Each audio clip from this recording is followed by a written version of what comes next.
에베소서 6장 21절로 24절 말씀을 통해서 예수님을 변함없이 사랑합시다 라는 제목으로 하나님 말씀 증거하겠습니다. 에베소 강의 33번째 시간입니다. 오늘이 에베소서 말씀 마지막 시간이 됩니다. 성경에 각 성경마다 66권으로 이루어져 있죠. 이 성경은 각각의 주제가 있고 특징이 있습니다. 그래서 한 성경마다 거기서 특별히 하나님의 어떤 모습을, 또 우리의 신앙의 어떤 부분들을 가르쳐주기 위한 하나님의 특별한 계획들이 있습니다. 그런 점에서 이 에베소서의 말씀은 구원받은 성도의 축복이 뭐고, 그 축복을 어떻게 우리가 잘 관리도 하고 나타내며 사느냐, 이 내용에 대해서 집중적으로 설명하고 있는 것이 에베소서입니다. 에베소서를 통해서 우리가 구원받았다면 어떤 축복이 있고, 이 축복이 우리의 삶 속에 어떻게 나타나야 되느냐, 이것을 우리가 배우게 되는 거죠.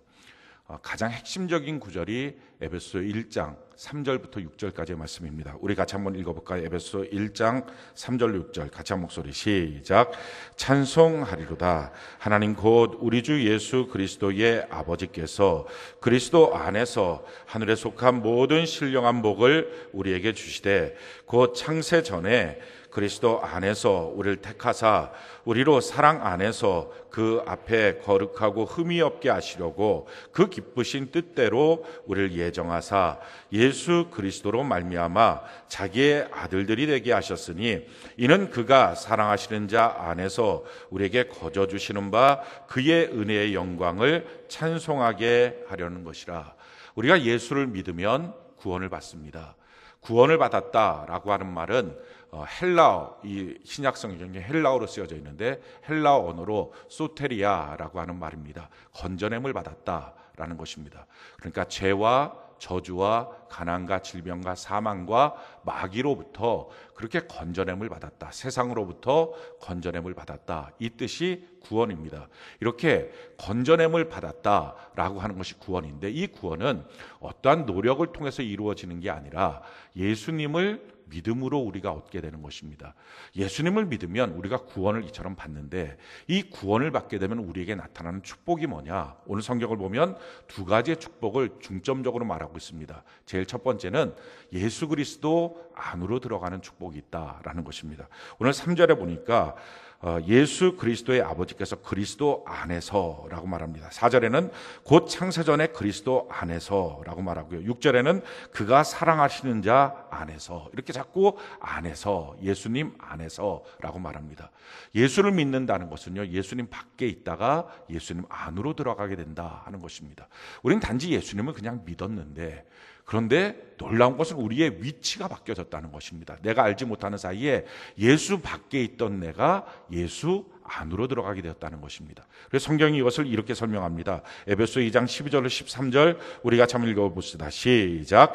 그때 너희는 그리스도 밖에 있었고 이스라엘 나라 밖의 사람이라. 약속의 언약들에 대하여는 외인이요 세상에서 소망이 없고 하나님도 없는 자이더니, 이제는 전에 멀리 있던 너희가 그리스도 예수 안에서 그리스도의 피로 가까워졌느니라. 우리가 전에 예수 믿기 전에는 예수님 밖에 있었다. 하나님 밖에 있었고 약속의 언약들 밖에 있었고 소망도 없던 사람들이었다라고 설명합니다. 근데 예수를 믿는 것, 그러니까 단지 우리가 어떤 노력을 한 게 아니라 내 마음으로 예수님을 믿습니다라고 했을 때 우리는 예수님 안으로 들어갈 수 있는 놀라운 역사가 생겼다는 것입니다. 밖에 있다가 안으로 들어갔다라고 하는 말은 절대적인 보호 가운데 있다라는 것입니다. 회사 밖에 있던 사람이 회사에 입사해서 회사 안으로 들어갔다. 어느 회사에 소속이 되었다. 그 회사가 지켜주고 공급하게 되는 거죠. 이것처럼 예수님 밖에 있던 자가, 그래서 예수님과 아무 상관도 없던 자가 예수님 안에 들어가서 예수님의 이름으로 기도하면 응답을 받고, 하나님 아버지가 계시고 우리의 죄와 허물을 예수님이 다 담당하고 씻겨주시고 우리의 삶의 모든 부분을 바꾸어 주신 것, 우리의 위치가 바뀌고 신분이 바뀌어진 것, 이것이 바로 예수 믿게 됐을 때 나타나는 구원의 축복입니다.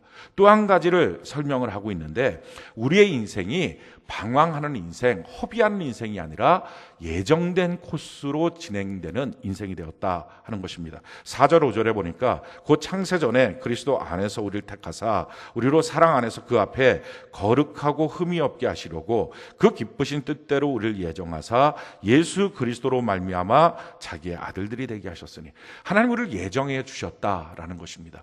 예수 믿기 전에는 우리의 인생이 우리가 꿈을 세우고 우리가 계획을 하고 우리가 살아갑니다. 근데 사실은 그게 맞는지도 모릅니다. 그게 옳은 건지도 모르고 그냥 열심히 그렇게 사는 거죠. 그렇게 사는 인생을 살다가 어느 순간인가 모든 사람이 다 그렇습니다. 허무한 거예요. 외로운 거예요.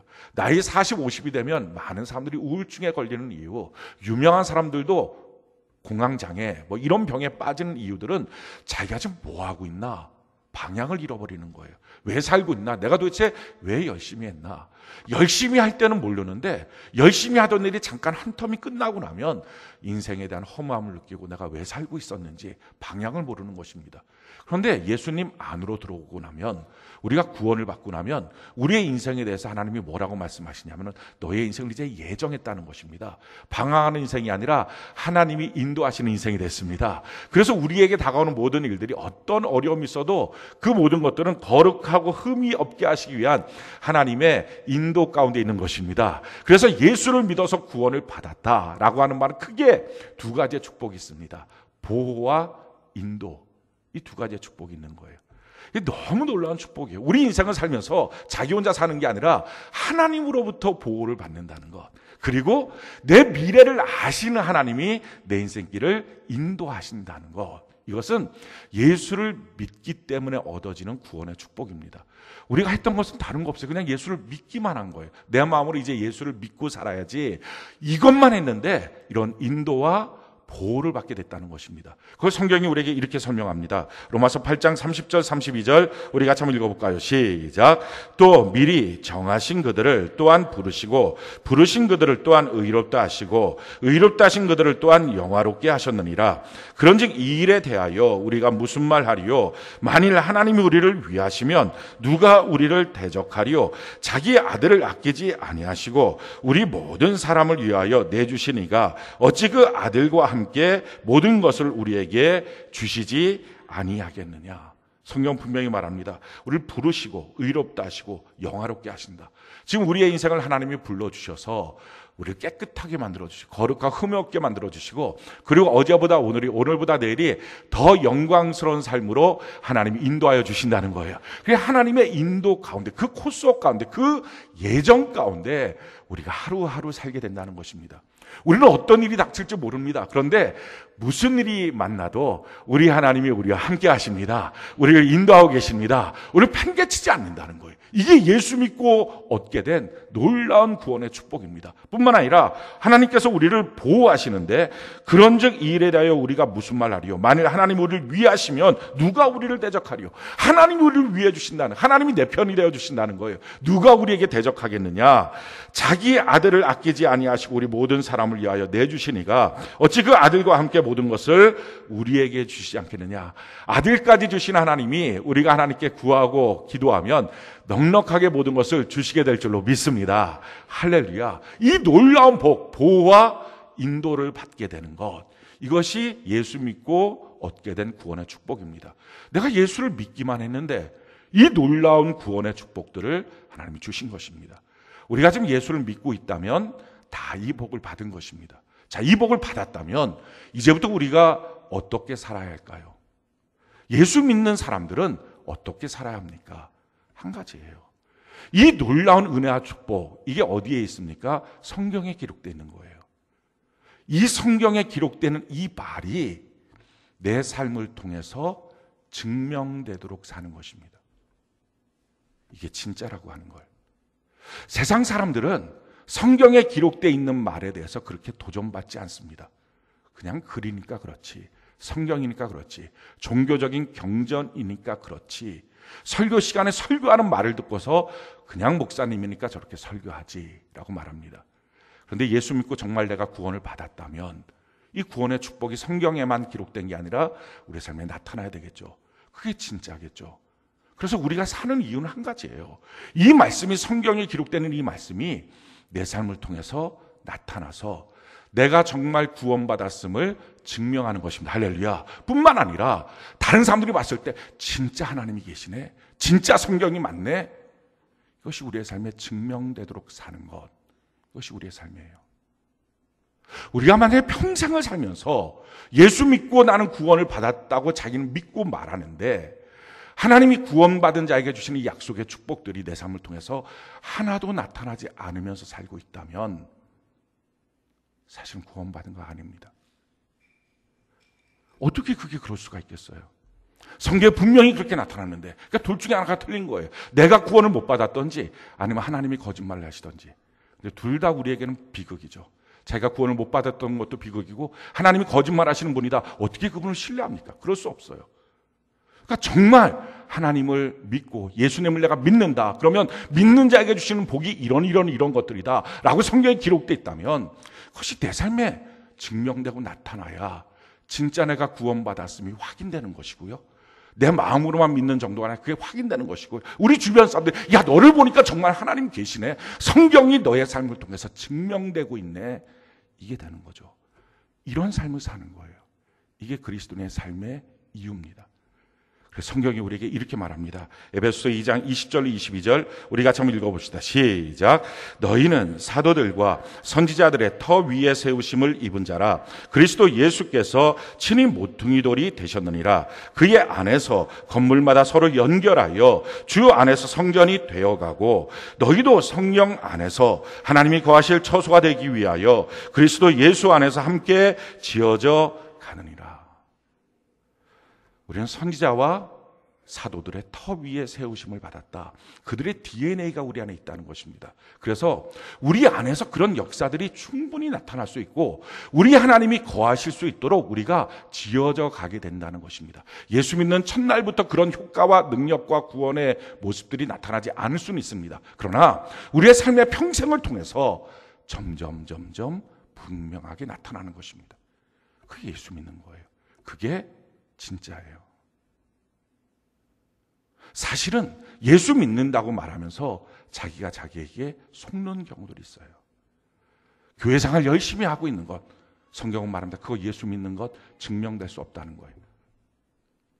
내가 어떤 능력을 행하는 것, 그거 예수 믿는 것으로 증명될 수 없다. 마지막 날에 예수님께서 하나님의 뜻대로 살아야 되는 건데 내가 선지자 노릇했습니다. 능력도 행했습니다. 그런데 내가 너를 도무지 알지 못하겠다 말하는 비극도 경험될 수 있다 하는 것입니다. 그래서 정말이라면 내 삶을 통해서 구원에 대한 하나님의 약속의 말씀이 증명되고 나타나고 삶으로 보여져야 됩니다. 그 열매가 나타나는 것, 이것이 바른 그리스도인의 삶의 모습입니다. 그 경주마들, 좋은 챔피언이 되는 그 경주마들은 가격이 한 30억, 50억 정도 된다고 합니다. 그러니까 이 말 한 마리가 어디로 가려고 그러면 비행기에다 태워서 가는 겁니다. 그 옆에 뭐 몇 사람이 붙어갖고 수의사들이 있고, 그러니까 말 한 마디가 한 30억, 50억 하니까 그냥 그렇게 대단한 거죠. 근데 이렇게 말이 그 1등한 이 챔피언 말이 되는 것이 그냥 되는 게 아니라 혈통이 중요하다 그럽니다. 말들은. 그래서 한 말을 챔피언 말로 만들기 위해서는 이 뭐라 그래야 되나요? 아빠 쪽의 혈통도 다 따지고 엄마 쪽의 혈통도 다 따져서 챔피언의 혈통이 있는 말들을 서로 붙여서 딱 이렇게 임신을 시킨다는 거예요. 새끼를 갖게 만든다는 거예요. 근데 이 새끼를 갖게 만들어서 망하지 하나가 딱 나오면은 5억이에요. 5억을 줘야 돼요. 그 종마사한테. 대단한 돈을 드리는 거죠. 우리 파주로 따지면 아파트 2채입니다. 망하지 않아 탁 나오는데. 근데 그렇게 5억을 드리는데 5억을 들여봤자 나온 게 뭐예요? 뭐 대단한 뭐 황금 망아지가 아니라 그냥 망아지예요. 망아지가 하나 나오는 거예요. 근데 그 망아지 처음 나봤자 뭐 하겠습니까? 근데 흐리멍텅하고 막 털도 부시부시하고 눈도 퀭하고 막 흔들흔들하고 이럴 겁니다. 근데 그 망아지를 볼 때 사람들은 이렇게 말할 거예요. 이야, 5억이라는 돈으로 저거 하나 산 거야? 참 허비했네. 주인은 그렇게 안 와요. 주인은요, 그걸 보면서 빙그레 웃어요. 지금 이 말에는 지금 보일 때 그렇지만 이 안에는 기가 막힌 챔피언의 혈통이 있어. 할렐루야. 그러니까 이 말을 잘 훈련시키고 연단시키면 챔피언이 되고, 그래서 챔피언이 되고 나면 5억을 투자했지만 30억, 50억 정도 되는 기가 막힌 경주마가 되는 거예요. 오늘 성경이 우리에게 말합니다. 지금 우리의 모습이 이렇게 망아지처럼 퀭하고 아무것도 못할 것 같고 이런 모습이라 할지라도 우리 안에는 사도들과 선지자들의 DNA가 있다는 거. 할렐루야. 예수 그리스도 안에서 우리가 함께 지어져 가면 마침내 우리의 삶을 통해서 구원받은 사람들이 누리게 되는 축복의 열매들이 맺어지기 시작한다 하는 것입니다. 그게 반드시 나타나야 된다는 거예요. 자, 그러면 이런 과정이 우리 예수 믿는 과정인데, 우리가 신앙생활인데, 이 신앙생활하면서 꼭 점검할 게 있어요. 두 가지를 점검해야 됩니다. 한 가지는 믿음이고요, 다른 하나는 사랑이에요. 왜 이걸 점검해야 되느냐? 이유가 있습니다. 성경에 보면 예수님께서 너희가 맛을 잃어버린 소금이 되지 마라, 이런 말씀이 있습니다. 이 맛을 잃어버린 소금이라고 하는 것은 우리나라 개념에서는 이게 잘 없습니다. 우리나라는 그 염전에서 바닷물 들여갖고 이렇게 왔다 갔다 하면서 그거 말려갖고 천일염을 얻어내는 거죠. 이 천일염이라고 하는 것은 맛이 안 바뀌어요. 도리어 이거를 창고에다 쌓아놓고 나면 몇 년 세월이 지나면 거기서 그 물이 빠집니다. 그럼 훨씬 더 질이 좋은 소금이 됩니다. 그래서 그 천일염에서 이제 물이 빠지고 나면 쓴맛도 없어지고 공연히 짠맛도 없어지고 약간 달면서 짠맛이 있는 그런 좋은 소금이 돼서 가격이 더 올라갑니다. 그런데 이스라엘은 그런 천일염이 없어요. 염전에서 만드는 게 아니라 그 암염입니다. 그러니까 소금 광산에서 암석을 이렇게 소금 덩어리 암석인데 그걸 캐내는 거예요. 그걸 갖고 먹고 쓰는 거예요. 근데 이 암석, 이 암염이라고 하는 이것은요, 이 천일염하고는 달라요. 저희 방에도 지금 이 암염이 하나 있거든요. 찍어 먹으면 짜요. 근데 이게 햇빛을 받고 바람을 받고, 그러니까 풍화작용이죠. 이걸 겪다 보면 어느 순간인가 이 소금이 맛을 잃어버려요. 그냥 돌덩어리가 되는 거예요. 그럼 이렇게 돌덩어리가 되면 이걸 더 이상 쓸 수가 없잖아요. 맛을 잃어버렸으니까. 그럼 어떡하냐? 이걸 다 뽀개요. 그러고 난 다음에 길에다 뿌리는 거예요. 아마 혹시 저하고 비슷한 연배 되시는 분들은 군대 가면은 했던 작업들 중에 한 가지가 뭐냐면 테니스장 만드는 겁니다. 이상하게 군대 장교들은 왜 테니스를 쳤는지 모르겠어요. 툭하면 테니스를 치는데 그걸 맨날 사병들이 가서 그걸 만듭니다. 근데 그걸 만드는데 그냥 만드는 게 아니라 흙에다가, 거기다가 이제 이게 반발력이 있어야 되잖아요. 테니스는 반발력이 있어야 되니까 아주 흙을 탄탄하게 합니다. 큰 롤러 이걸 막 굴리고 다니고, 그리고 거기다가 소금을 뿌려요. 그래야지 그게 탄탄해져요. 똑같아요. 이스라엘도 길을 만드는데 진창이 되면 안 되니까 그걸 막 무거운 걸로 하고 다니면서 거기다가 이 암염, 맛을 잃어버린 소금을 뽀개갖고 그걸 뿌리는 거예요. 길거리에. 그렇게 하고 나면 그게 길이 탄탄해져요. 그래서 성경에 맛을 잃어버린 소금이 되지 마라. 너희가 만약에 맛을 잃어버리면 길에 버려 사람의 발에 밝히는 그런 존재밖에 되지 않는다 하는 말씀이 그런 뜻입니다. 마찬가지예요. 우리가 처음에 예수를 믿는다는 믿음이 있고 하나님을 사랑한다는 사랑이 있었는데 풍화작용 때문에 그 맛을 상실하게 될 수가 있어요. 세상에 바람이 불어오고, 돈에 대한 바람이 불어오고, 유혹에 대한 바람이 불어오고, 인간관계에 대한 슬픔의 그런 바람이 불어오고, 이런 바람이 불어오고 떼약볕이 내고, 그런 풍화작용 때문에 신앙도 맛을 잃어버리고 사랑도 맛을 잃어버릴 수 있어요. 그래서 우리가 점검해 봐야 돼요. 중간에 가다가 봉사는 하고 있는데, 예배는 드리고 있는데 어느 순간부터 내가 하나님을 진짜 믿는 것이 아닌 것, 이런 것이 생길 수 있어요. 믿음이 없어지고 나면요, 다 없어진 거예요. 아무것도 아닌 거예요. 왜? 예수 믿고 구원받은 이 놀라운 축복이 어떻게 생긴 겁니까? 예수를 믿었기 때문에 생긴 거예요. 근데 그 믿음이 병들어버렸다, 믿음이 사라져버렸다, 그럼 나머지는 다 없어지는 거예요. 성경이 우리에게 이렇게 말합니다. 요한복음 3장 16절 우리 같이 한번 읽어볼까요? 시작. 하나님이 세상을 이처럼 사랑하사 독생자를 주셨으니 이는 그를 믿는 자마다 멸망하지 않고 영생을 얻게 하려 하심. 하나님이 사랑을 주셨는데 믿는 자마다, 믿어서 우리가 이 놀라운 구원의 축복, 영생을 얻은 거거든요. 그래서 우리가 살면서 이 믿음이 맛을 잃어버리면 안 돼요. 믿음이 사라져버리면 안 되는 거예요. 그래서 날마다 우리가 뭘 해야 되느냐? 믿음을 점검해 보는 거예요. 오늘 성경이 뭐라고 말합니까? 고린도후서 13장 5절 우리 같이 한번 읽어볼까요? 시작. 너희는 믿음 안에 있는가? 너희 자신을 시험하고 너희 자신을 확증하라. 예수 그리스도께서 너희 안에 계신 줄을 너희가 스스로 알지 못하느냐? 그렇지 않으면 너희는 버림받은 자니라. 자기 믿음을 확인해 봐야 된다 하는 거예요. 진짜 믿는지. 아니면 믿는다고 신용은 하고 교회 나와서 예배는 드리는데 사실 속은 안 믿고 있는 건지, 그걸 점검해 봐야 된다는 거예요. 그럼 믿음을 어떻게 점검할까요? 사람들은 믿음을 점검할 때 이렇게 점검합니다. 나 믿어. 내가 믿는다고. 근데 아니에요. 성경은 그걸로 점검할 수 없다는 거예요. 왜냐하면 사람의 마음은 너무 잘 속여요.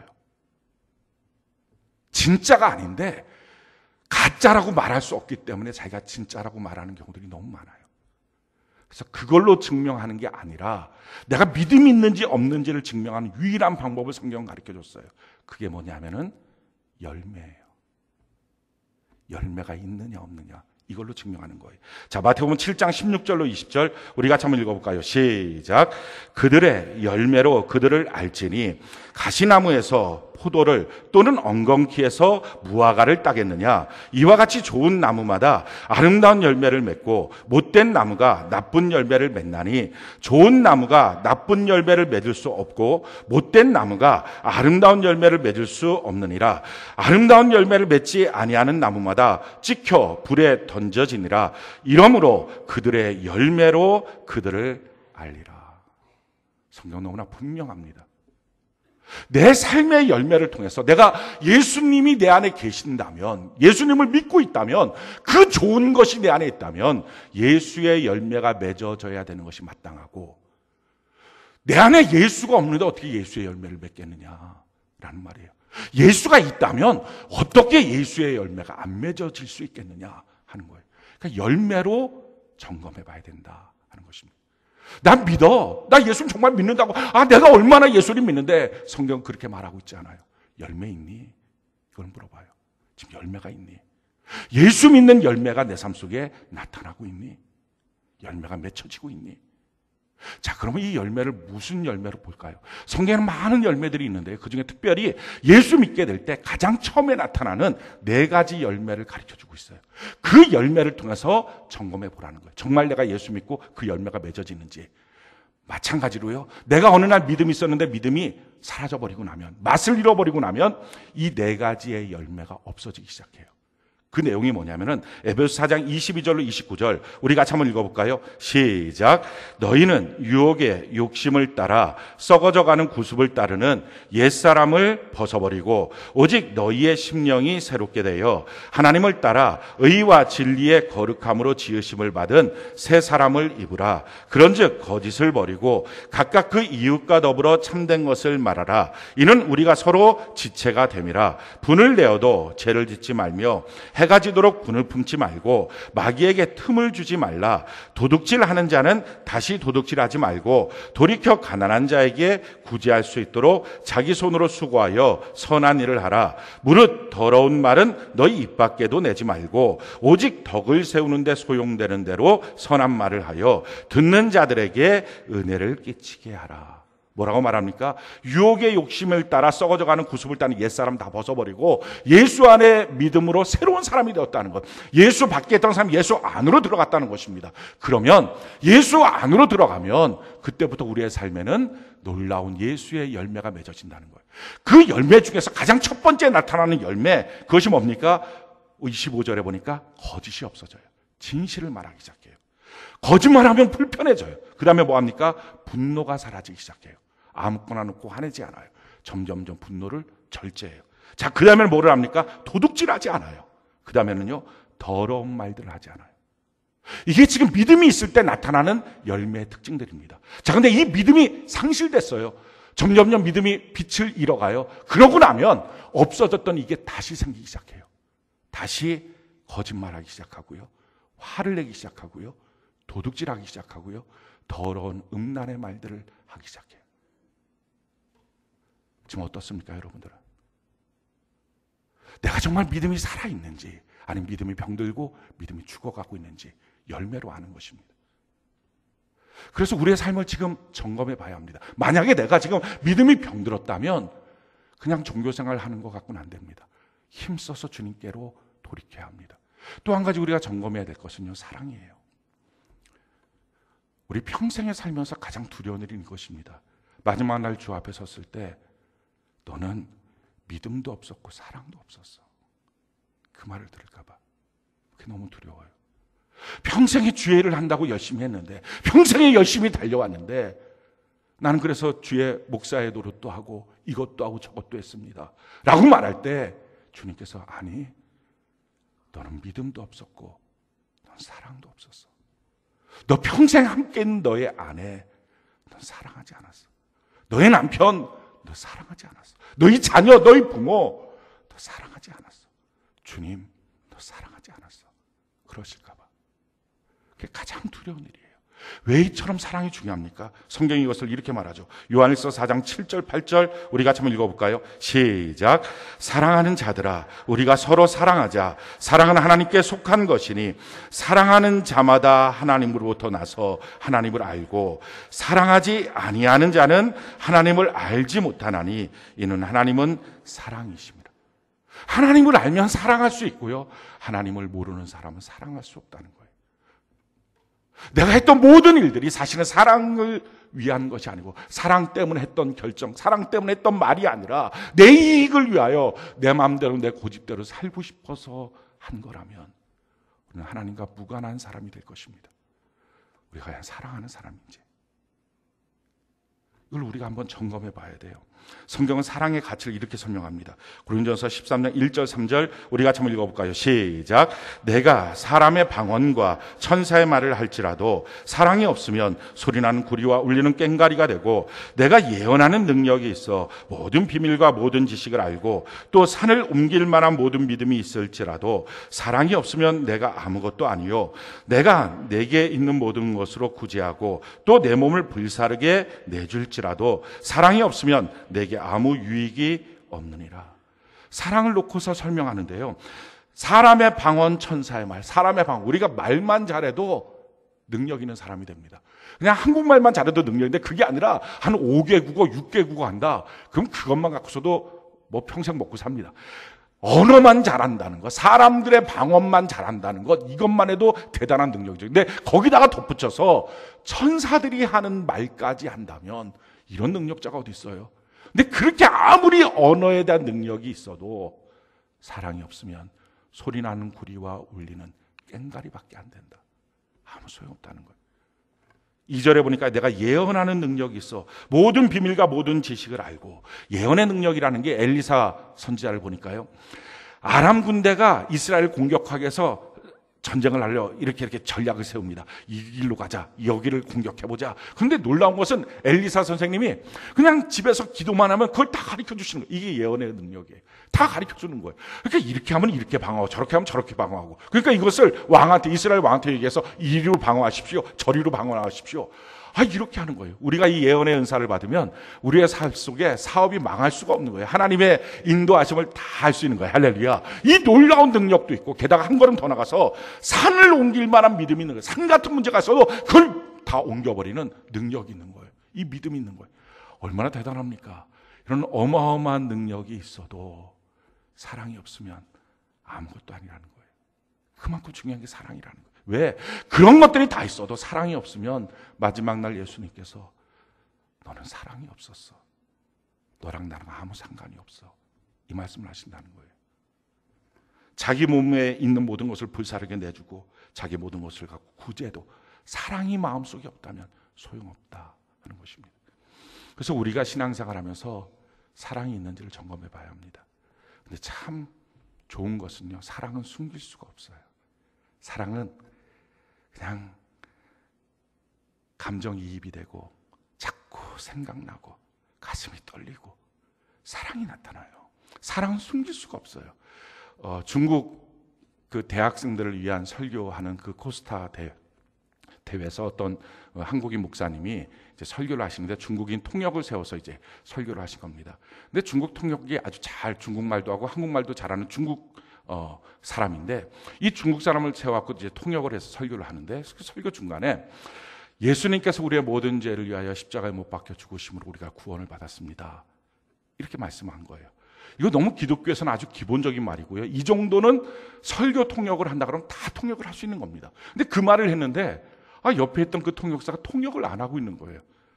당황도 되고 이거 뭐 하는 거지? 못 알아들었나? 그러니까 또박또박 얘기했대. 예수님께서 우리의 모든 죄를 위하여 십자가에 못 박혀 죽으시고 날 위해서 죽으시고 그래서 우리가 예수님을 믿음으로 구원을 받았습니다. 다시 얘기했다는 거예요. 근데 또 통역을 안 하고 있다는 거예요. 뭐지?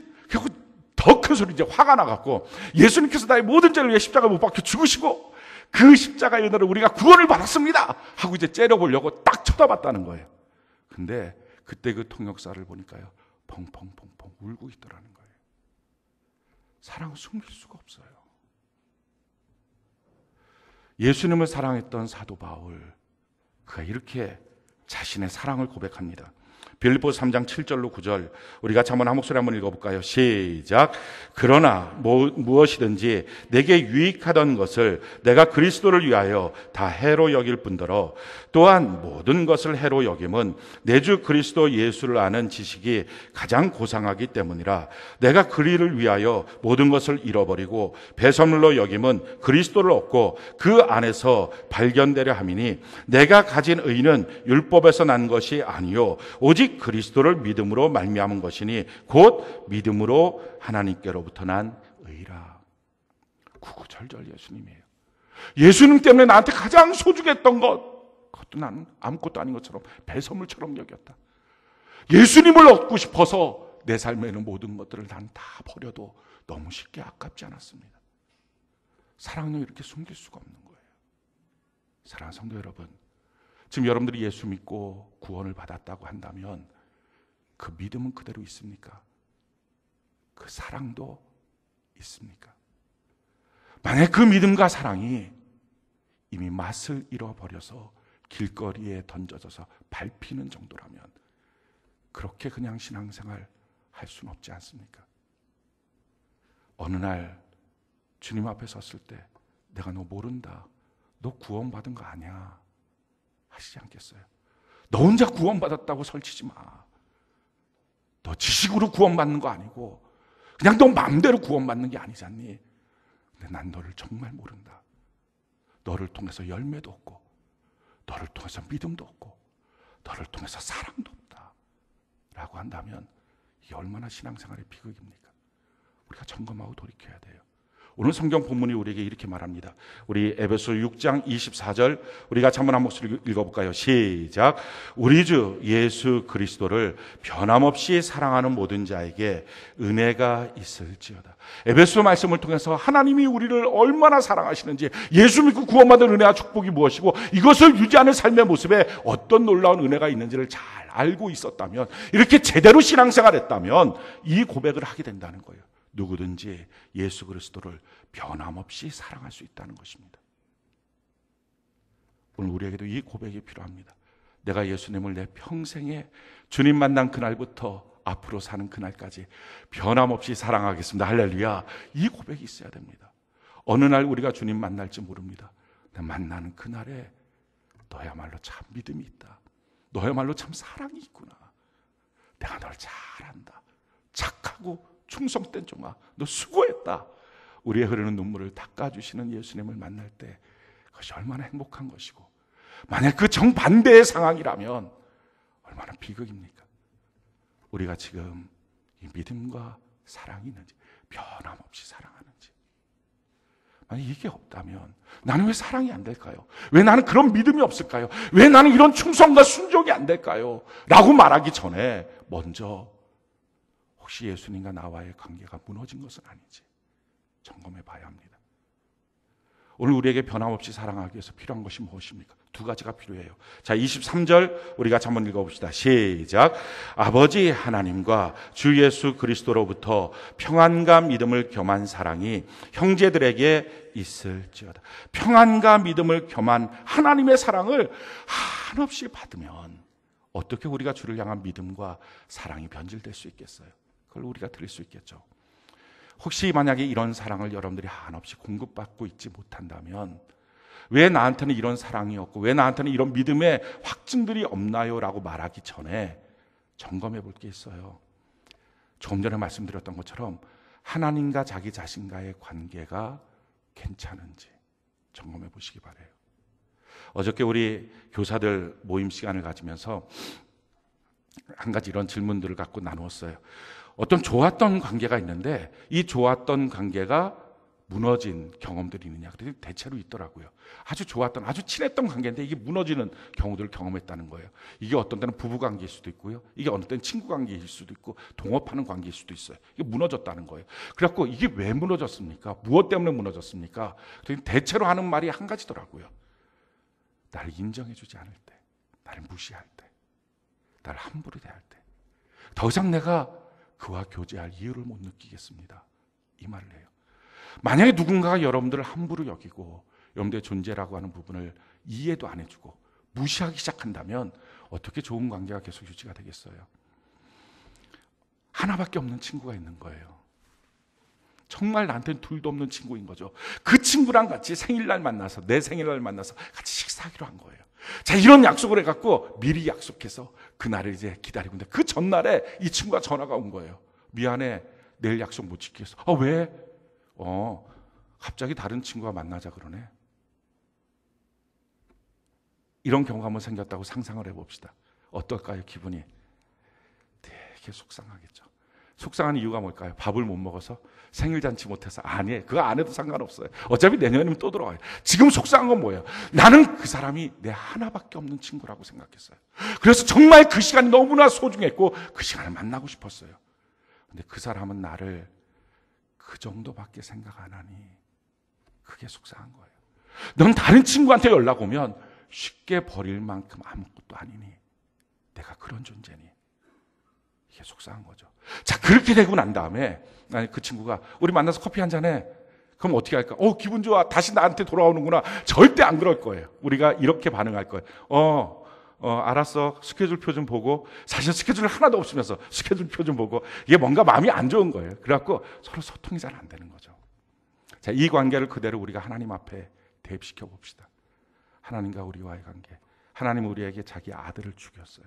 날 사랑하려고. 정말 하나밖에 없는 아들을 죽일 만큼 나를 향해서 너무 큰 사랑을 주셨어요. 근데 혹시 우리는 하나님과의 만남인 예배 시간에 딴 약속 생겼어요? 미안해요. 하나님 그들은 예물 가운데 내가 딴 데 써야 돼요. 나 여행 가면서 써야 돼요. 미안해요.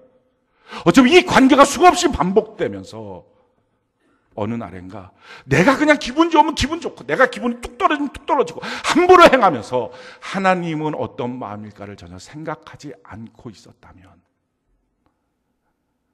하나님으로부터 이 풍성한 사랑을 공급받을 수 있을까요?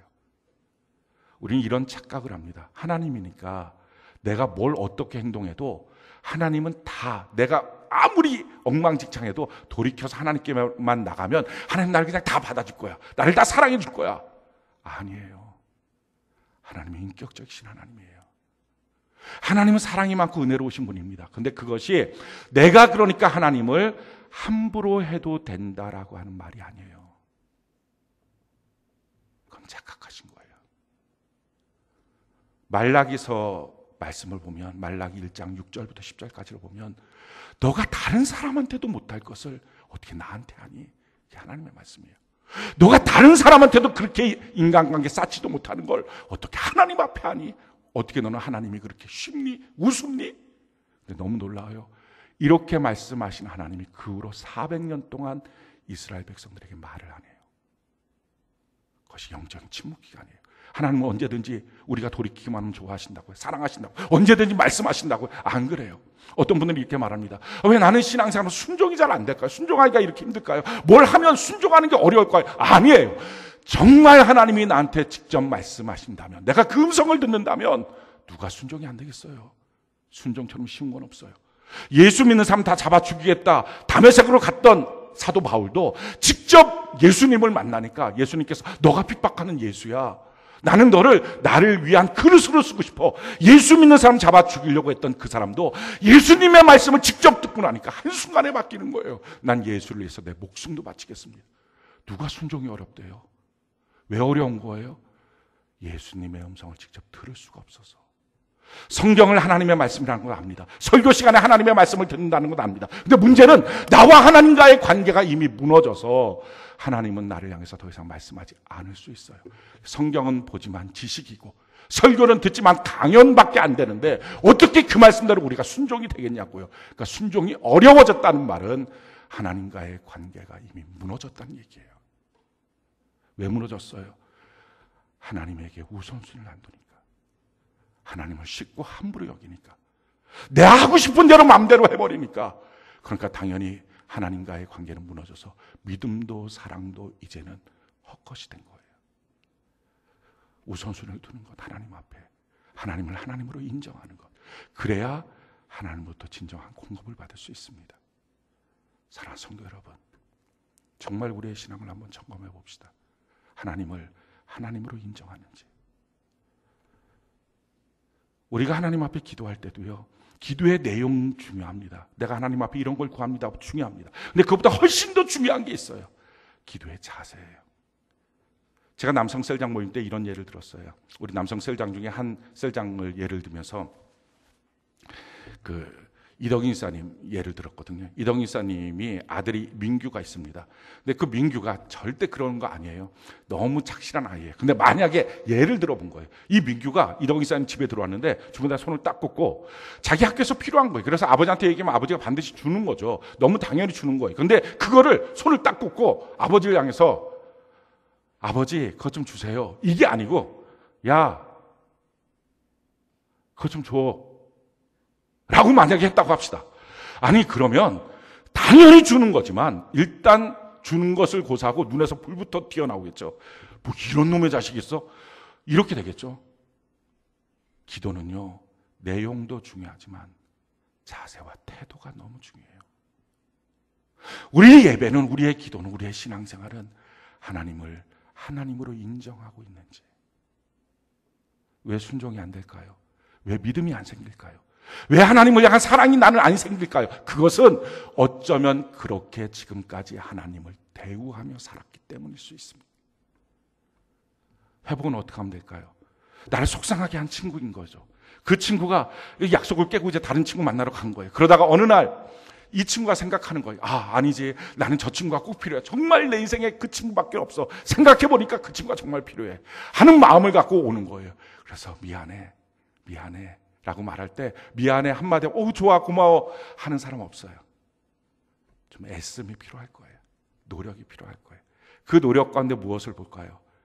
진심인지, 정말 나밖에 없는 건지, 정말 날 위하는 건지, 그걸 볼 거예요. 사랑하는 성도 여러분, 지금 만약에 여러분들의 신앙도 사랑도 무너졌다면, 그 관계가 무너졌다면 보통의 예배, 그냥 종교적으로 드리는 예배 갖고서는 회복 안 됩니다. 난 정말 주님밖에 없습니다. 난 정말 주님이 필요합니다. 이 고백을 갖고 하나님 앞에 절실하게 나가는 은혜가 있기를 바랍니다. 이 노력이 있을 때 관계가 회복되고 나면요, 주님의 사랑이 부어지고 주님의 믿음이 내 안에 부어지면 순종 신앙생활 너무 쉬운 거가 되는 거예요. 그건 아무것도 아닌 거예요. 고민할 것도 아닌 거예요. 자, 이게 회복되고 난 다음에 우리에게 필요한 게 뭘까요? 한 가지가 우리한테 더 필요하다는 거예요. 그게 바로 21절 22절이에요. 우리 같이 한번 읽어볼까요? 시작. 나의 사정 곧 내가 무엇을 하는지 너희에게도 알리려 하노니 사랑을 받은 형제요 주 안에서 진실한 일꾼인 두기고가 모든 일을 너희에게 알리리라. 우리 사정을 알리고 또 너희 마음을 위로하기 위하여 내가 특별히 그를 너희에게 보내었노라. 두기고 같은 사람이 필요하다는 거예요. 아마 여러분들 가운데 두기고라고 하는 사람을 처음 들어보신 분들이 있을지 몰라요. 이만큼 유명하지 않는 사람이에요. 근데 유명하지 않은데요, 이 사람 너무 귀하게 쓰임받은 사람이에요. 이 에베소서에도 있지만 골로새서에도 이 두기고가 쓰임받았어요. 이 두기고는 언제 쓰임받았냐면요, 지금 관계가 서로 소원해졌을 때, 그때 이 두기고를 보내서 자기의 사정을 알려주니까요, 그 교회가, 골로새 교회가 막 불이 붙기 시작하고요, 에베소 교회가 불이 붙기 시작하는 거예요. 이런 사람이었어요. 두기고 한 사람을 통해서 다른 사람의 사랑에 불이 붙기 시작했어요. 성경을 읽으면서 제가 좀 이해가 안 되는 부분 중에 한 가지가 이런 부분이에요. 아브라함이 자기 종 다메섹 엘리에셀 보고서 갖고 내 아들 이삭의 신부감을 데리고 와라. 그런데 이 동네에서 데리고 오지 말고 멀리 하란 땅에 가서 데리고 와라. 내 고향 가서 데리고 와라. 이 부엘세바에서부터 하란 땅까지는 약 800km입니다. 그러니까 부산에서부터 신의주가 좀 넘는 그 거리에, 그러니까 걸어가는데 천천히, 사막이니까 걸어가는데 약 한 달 정도 걸리는 거리입니다. 그러니까 거기까지 가서 신부를 데리고 오라는 거예요. 그러니까 다메섹 엘리에셀이 생각해도 좀 어이가 없습니다. 어느 여자가 신랑이 간 것도 아니고 자기 얼굴을 보고서, 이 늙은 자기 얼굴을 보고서 자기 인생을 총체로 걸고 자기를 갖다 어디다 팔아먹을지도 모르는데 그걸 쫓아가겠어요. 이게 말도 안 되는 말이니까 아브라함한테 혹시 안 온다 그러면 어떨까요? 라고 물어봤어요. 그랬더니 아브라함이 그러면 그 이삭을 데리고 갈까요? 그랬더니 이삭이 아니, 데리고 가지 마. 반드시 쫓아올 거야. 그렇게 한 거예요. 그래서 간 거야. 주인이 그렇게 말하니까. 가고서 정말 기적같이 리브가를 만났어요. 아브라함의 같은 혈통인 라반의 여동생이었던 리브가를 만난 거예요. 그리고 리브가한테 물어봤어요. 같이 가겠니? 그랬더니 이 여자가 겁도 없이 간다, 따라간다고 하는 거예요. 더 놀라운 것은 그 라반이나 그 집안 전체가 자기가 하나밖에 없는 그 딸을 너무 손쉽게 데리고 가라고 보내는 거예요. 아니 도대체 어떻게 이럴 수가 있을까? 그러고 나서 한 달 동안을 오는 거예요. 그 사막길 한 달 동안을 와서 이삭을 보는 그 첫날 밤에 합방을 합니다. 그런데 이삭을 보는 첫날 밤에 이 리브가가요, 이삭이다 하는 말을 들으니까 너울을 싹 쓰면서 여성스러운 자기의 사랑의 표현을 합니다. 도대체 어떻게 보지도 않은 사람한테 이럴 수 있을까? 힌트는요, 다메섹 엘리에셀이에요. 얼마나 다메섹 엘리에셀의 얼굴이 믿을만하면 그걸 그냥 가냐고요. 그리고 한 달 동안 지나가면서 날마다 이삭은 어떤 분이에요? 이런 사람. 아브라함은 어떤 분이에요? 이런 사람. 저희 어머니가 된 사라는 어떤 분? 이런 사람. 이러면서 계속 얘기하겠죠. 어떤 곳이에요? 그 설명을 하면서 거기까지 간 거예요. 우리도 마찬가지예요. 우리 예수님 얼굴을 몰라요. 우리 영원한 천국도 어떤지 몰라요. 뭐 하는 거야? 다 말만 듣고. 그래서 이 말을 해주는 이 사람, 이 두기고가, 이 다메섹 엘리에셀이 어떻게 말하고 있느냐에 따라서 신앙이 살기도 하고 죽기도 해요. 이 두기고라고 하는 이 사람은요, 영적인 눈을 가진 사람이에요. 사도 바울이 지금 옥에 갇혀있는데 옥에 갇혀있는 사도 바울을 놓고서 야, 예수 믿어도 소용없어, 옥에 갇히더라, 이렇게 말하지 않고 옥에 갇히는 그 지경까지 들어갔을 때 주님 앞에 그 순종하고 헌신하는 그 모습이 너무 아름답다고. 얼마나 말을 아름답게 하는지. 믿음을 갖고 있는 사람, 신실한 사람, 함께 했던 사람, 사랑을 받은 그 사람, 그렇게 표현하는 거예요. 우리 셀 안에서 그런 두기고, 그게 필요하죠. 그래서 다른 사람들을 세워갈 수 있는 사람, 그런 사람들이 필요합니다.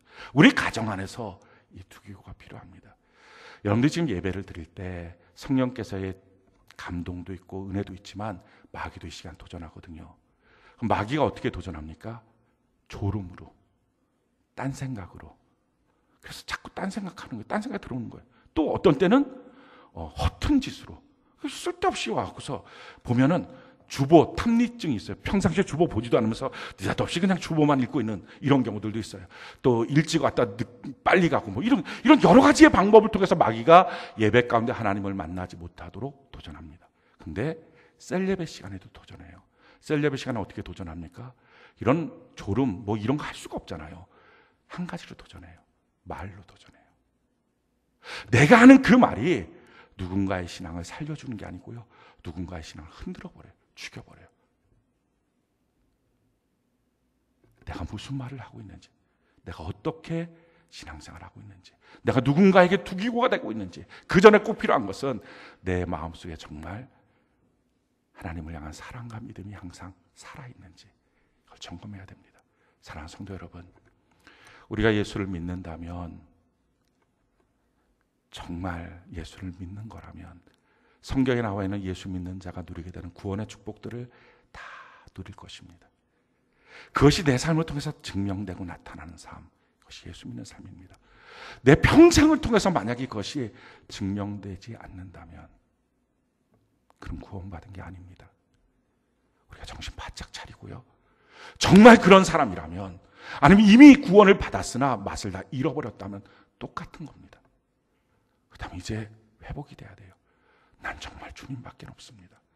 교회에서 뭔가 봉사한다는 것으로 자기 스스로가 만족하지 마십시오. 교회에서 무엇인가 지금 일하고 있다는 것으로 만족하지 마십시오.